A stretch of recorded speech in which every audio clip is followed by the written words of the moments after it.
ఎవరైనా సరే ఆరోగ్యంగా ఉండాలంటే శుభ్రత పాటించాలి. మరి శుభ్రత కావాలంటే ఎలిం ప్రొడక్ట్స్ వాడాలి.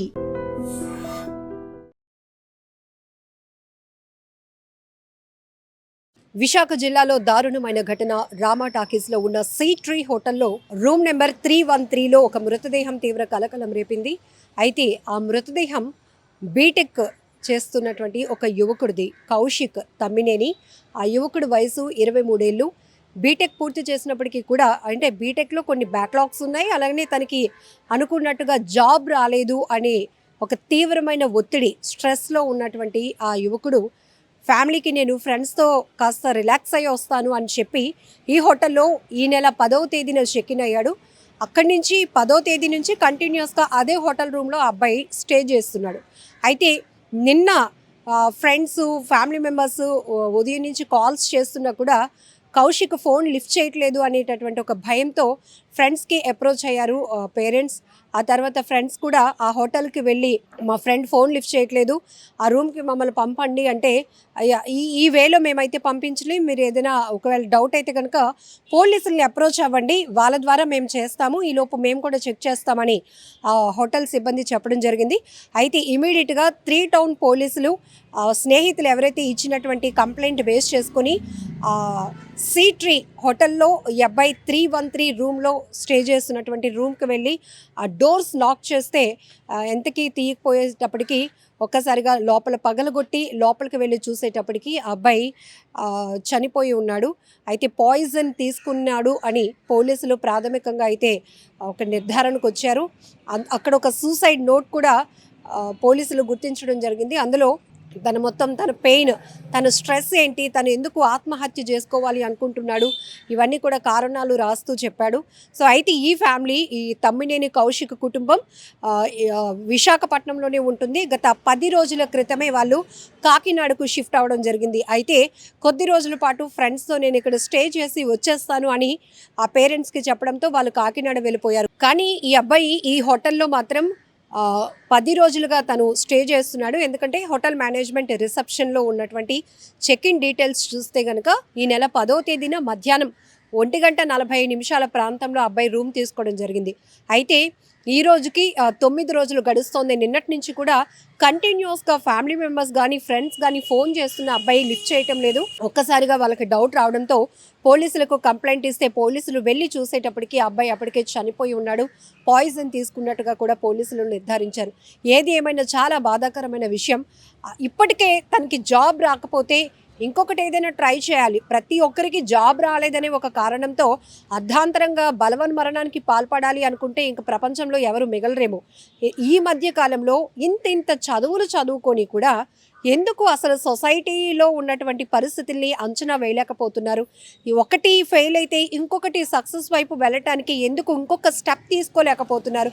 ఎందుకు వాళ్ళని వాళ్ళు స్ట్రాంగ్గా చేసుకోలేకపోతున్నారు అనేది కూడా ఇక్కడ మనం మాట్లాడుకోవాల్సినటువంటి విషయం.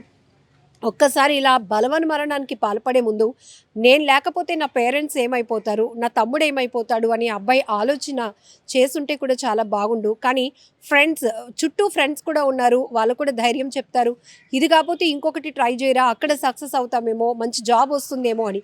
బట్ ఎందుకు ఒక్కసారిగా డిప్రెషన్లోనికి వెళ్ళిపోతున్నారు? ప్రేమ ఫెయిల్ అవ్వడం, లవ్ ఫెయిల్యూర్ కావచ్చు, ఇలా జాబ్స్ లేదని, లేకపోతే ర్యాంక్స్ అనుకున్నట్టుగా పాస్ కాలేదని, ర్యాంక్స్ సాధించలేకపోయామని, ఇవే ప్రధానమైన కారణాలుగా, లేకపోతే బలవంతపు పెళ్లి చేస్తున్నారని, అది కొంచెం తక్కువ అనుకోండి. కానీ ఎక్కువగా ఈ లవ్ ఫెయిల్యూర్, అలాగే జాబ్స్ రాలేదు, ఉద్యోగాలు రావటం లేదనేటటువంటి ఒక ఆలోచన, అది విపరీతమైన స్ట్రెస్గా, ఒత్తిడిగా తీసుకుంటున్నారు, ఒక అవమానంగా తీసుకుంటున్నారు. సో దీనివల్ల బలవన్మరణాలకు పాల్పడాలి అనే ఒక ఆలోచనతో వెళ్తున్నటువంటి యువతకు చెప్పేది ఒకటే, మీరు లేకపోతే మీ కుటుంబానికి ఆ లోటు ఎవరు తీర్చలేరు. ఒక చోట మనం ఫెయిల్ అయినా మరొక చోట సక్సెస్ అవుతామేమో, కాస్త ఓపిక ఉండాల్సినటువంటి పరిస్థితులు ఉన్నాయి. ఇంత చదువుకుంటున్నారు, బీటెక్లు, ఎంబీబీఎస్లు ఇవన్నీ చదువుతున్నప్పుడు ఎందుకు అంత ఆలోచన శక్తి లేకుండా ఆకస్మికంగా, అనాలోచితంగా, లేకపోతే ఆ స్ట్రెస్లో సూసైడ్ చేసుకోవాలనే ఆలోచనకి ఎందుకు వెళ్తున్నారో కూడా అర్థం కావలేని పరిస్థితి. అయితే కొంతమంది అనుకోవచ్చు ఆ పెయిన్ అనుభవిస్తే తెలుస్తుంది అని. అలా అయితే ప్రతి మనిషికి ఏదో ఒక రకమైన స్ట్రెస్ ఉంటూనే ఉంటుంది. కుటుంబ బాధ్యతలు కావచ్చు, ఉద్యోగం కోసమో, లేకపోతే చదువుకోవడం కోసం ఆర్థిక స్తోమత లేనటువంటి పరిస్థితి, ఇలా రకరకాల కారణాలతో ప్రతి ఒక్కరూ ఎంతో స్ట్రెస్తో ఉంటున్న పరిస్థితి. కానీ అందరూ అలా అనుకొని చనిపోవాలి అనుకోవటం లేదే, ఏదో రకంగా లైఫ్ లీడ్ చేయాలి, మన ఫ్యామిలీకి మనం సపోర్ట్గా ఉండాలి, మనమేంటో మనం ప్రూవ్ చేసుకోవాలి అనే నిరంతరం ఒక తపనతోనే వాళ్ళు ఫైట్ చేస్తూ ఉన్నారు. మరి వాళ్ళని ఎందుకు వీళ్ళు ఇన్స్పిరేషన్గా తీసుకోవటం లేదు అర్థం కావటం లేదు. కానీ ఒకటే, ఇలాంటి ఆత్మహత్యలకు వెళ్ళాలి అనే ఆలోచన ఇప్పటికే ఎవరికైనా ఉంటే గనుక మార్చుకోవాల్సిన పరిస్థితి. మీ పైన ఆధారపడినటువంటి కుటుంబం ఇప్పటి వరకు మిమ్మల్ని కంటికి రెప్పలా చూసుకొని మీరు చదివింది ఏం చదవాలి, ఏం చేయాలనుకుంటున్నారో దానికి తగ్గట్టుగా వాళ్ళ లైఫ్ని కూడా సాక్రిఫైస్ చేసి ఎఫర్ట్ చేసినటువంటి పేరెంట్స్ పరిస్థితి ఒక్కసారి ఆలోచించండి. మీరే లేకపోతే మీ తల్లిదండ్రులు బ్రతకగలుగుతారా? ఆ పెయిన్ ఎవ్వరూ తీర్చలేరు. ఎవరు ఎన్ని ఓదార్పు మాటలు చెప్పినా వాళ్ళు మాత్రం ఓదార్చడం, వాళ్ళ కన్నీళ్లు తొడవటం మాత్రం చాలా కష్టమైన పరిస్థితి.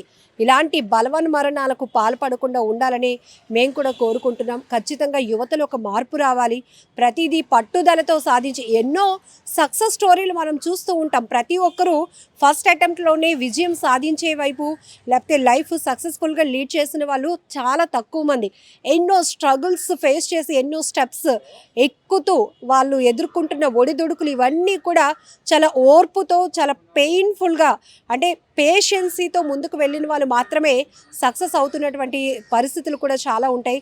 ఇలాంటి పరిస్థితులు మీరు ఉన్నప్పుడు, బాగా ఒత్తిడిగా ఉన్నప్పుడు, నేను ఎవరితో షేర్ చేసుకోలేకపోతున్నాను, పేరెంట్స్కి భారంగా ఉండకూడదు, ఫ్రెండ్స్ అందరికీ జాబ్లు వచ్చేసాయి, నేను ఒక్కనే జాబ్ లేకుండా ఉన్నాను, లేకపోతే నేను ప్రేమించిన అమ్మాయి ఇష్టపడటం లేదు, నన్ను పెద్దవాళ్ళు పెళ్ళి ఒప్పుకోవట్లేదు, ఇదంతా ఒక ఆలోచన రైటే. మీరు అనుకునేది జరగకపోతే ఇక తనువు చాలించాలి, బలవన్మరణాలకు పాల్పడాలి అనే ఆలోచన మాత్రం చాలా అనాలోచితమైనది. క్షణికావేశంలో మీరు తీసుకుంటున్నటువంటి ఇలాంటి నిర్ణయాలు మీ కుటుంబానికి చాలా తీరని లోటు.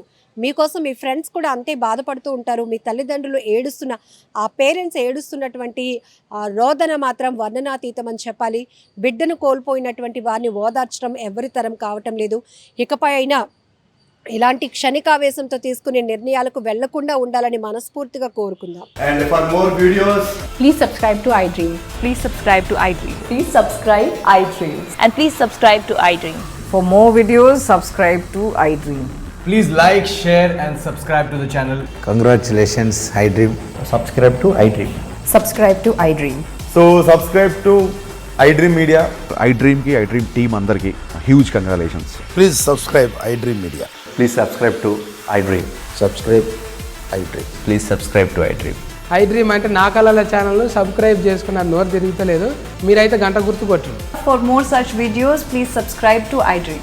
Subscribe to iDream. Please subscribe to iDream. Please subscribe iDream Media. Please do subscribe to iDream. Please subscribe to iDream Media. For best entertainment and information, please subscribe iDream. And don't forget to subscribe to iDream.